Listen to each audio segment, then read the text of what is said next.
don't like making him mad. It's awkward. All right. First time for us too. So, I guess I'm going to go ahead and ask the question, the basic starting question of how the project got started and how you got involved, and then we'll go ahead and take stuff from the audience. That's for both of you. We had made, our company had made 2 movies for New Line, both Texas Chainsaw in the beginning. And on the heels of Texas Chainsaw the beginning, the studio had called us and asked if we would be interested in making Friday the 13th.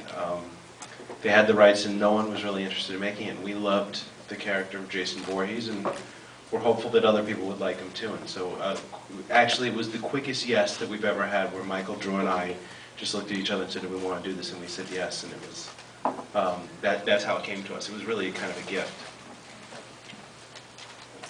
Oh, how to get hired?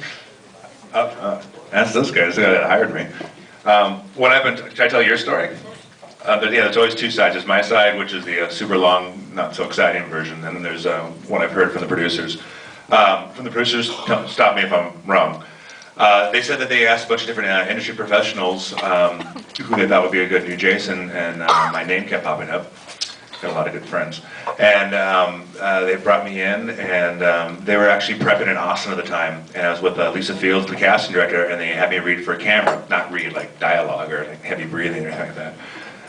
But no, they asked me, so this time around we want a professional actor to play Jason. Why do you think it's important for an actor this time, not just any big guy with a mask? And I just told my theory about like Greek mask work and how, as an actor, acting is acting to me, and I don't try to act with an eye or arm, whatever you can see. If you're committed to the character and you do your proper research and use the script as a blueprint, and you're committed 100% to whatever's going on in the scene, that energy is going to transfer through the mask and you'll be able to capture it on camera. And I got a call the next day and they said, you're the guy. And I wet myself like a little girl. Yeah, wetting myself, yeah! So it's totally right, it's totally sterile. So, how are you guys doing? Do you have any questions that you want to bring up tonight? You there in the front. What is imperfect nipple placement?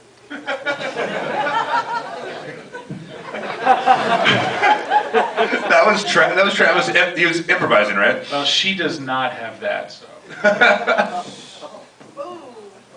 Ouch. Wow. Your wife's going to love that answer. Do we have any non-nipple questions? Unless you want to answer this. No, I don't know. I don't want to answer that. No. All 3 of these guys have perfect nipple placement, so they really can't help you with that question, I'm afraid. But there are some other questions as well. There's one there in the second row. If this is successful enough, are you guys going to come back and shoot a sequel in Austin? And will any sequel acknowledge that will be the 13th movie with Jason in it?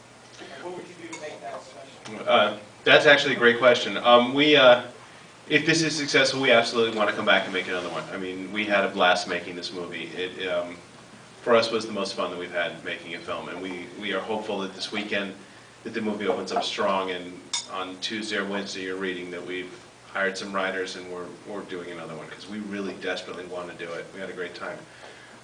You asked, what would the storyline be? What was the next question? Not necessarily a storyline, but... Oh, yeah, we're very aware that it is part 13, and but because we can't commit to doing another one until we know what the numbers are and if the studios, because there's 2 studios, actually 3 involved in this movie, they all have to agree that they want to do it, and then assuming they do, we would definitely, I mean, it's important. Don't you think that it's important that it's the 13th? Yeah, I mean, I do, so we would have to figure something out there. And we would. You there. Yeah, you. You mentioned an upcoming Austin project. What was that all about? Well, we have a couple, actually. You know, for us, it feels like coming home every time we come to Austin. We love the city and we love working here, and we have found that the crews that we work with here kind of have the same passion for the movies the way that we do. And are you asking specifically what the project title is or what it is? What can you tell us at this point? Well, hopefully one of them would be a sequel to the movie that you're halfway through right now. And then there's another movie that we're doing for Paramount called The Butcher House Chronicles, which is kind of a haunted house movie that I think we're going to do after we do, dare I say, Nightmare on Elm Street. Thank you. Thank you. I didn't mean to open up that can of worms this early, but Is that an Alamo employee or that has a question as well? go ahead. Are you gonna pay your bill? Big fan. Like I know with Texas Chainsaw Massacre, you have the family element, so it's easier to make it like that much more like you have the backstory to make it disturbing. How did you guys go like obviously then move back? How did you guys go about making Jason more disturbing? Because like I mean again you have the mother aspect, but how did you like involve the story more? Yes. Well, I think that's something that he can probably answer better than we can. I mean, on the page it was, I think, probably very one-dimensional, and Derek brought something to it that was beyond what was written, frankly. I mean, don't quote me on that, by the way. Yeah, issues. A lot of issues that I brought to it. Way back. Is that, okay. No, I guess for myself, I did a lot of research on the character. I mean, growing up being a fan of the series and knowing the guys who've done it before, developing the character to try to start something new, you kind of end up with what I knew before, put it to the side, and just focus on the script that Mark and Damien wrote. But I really wanted to delve into psychology. I did a lot of research for the character. So I mean, I didn't just show up and put a mask on. I did a lot of like mental research, child psychology, finding out what happens back to a 9 or 10-year-old when you see your mother get killed in front of you. What it's like to be alone in the woods, being that we're humans, we're not, built. We're built to be alone. We're pack animals. And also, when we did the scenes, I try to keep the integrity of when the kills happen. That it's almost play like a Vietnam flashback. Like Jason just was there when his mother died, and so like picture someone like that you love so close to you getting killed right next to you, and having that anger and that passion and that torment, and just having that energy just thriving through you, and focusing on those children, the children, babies.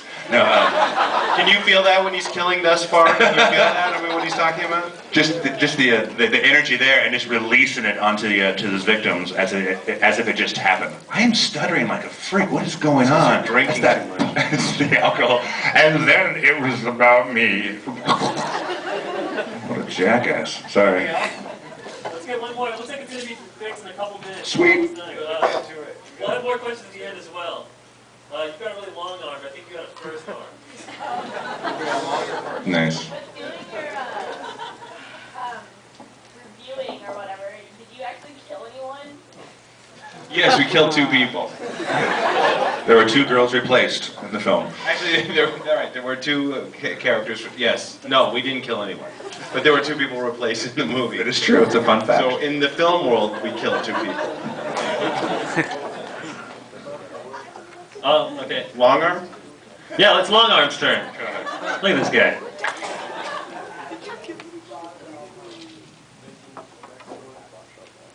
We have, actually. We've been looking into 3D. What do you think of that, by the way? Do people think that's a cool idea? Really? Just honestly, by a show of hands, how many of you saw that Bloody Valentine movie in 3D? And did that enhance the experience for you, honestly? Yeah. But we're definitely talking about it. Still need to write a script. We don't worry about script. I think that definitely that's a good question. We're definitely thinking about that, and I'm hopeful on Tuesday that the numbers are good enough where they're willing, because that costs a little extra money too to do it in 3D. So.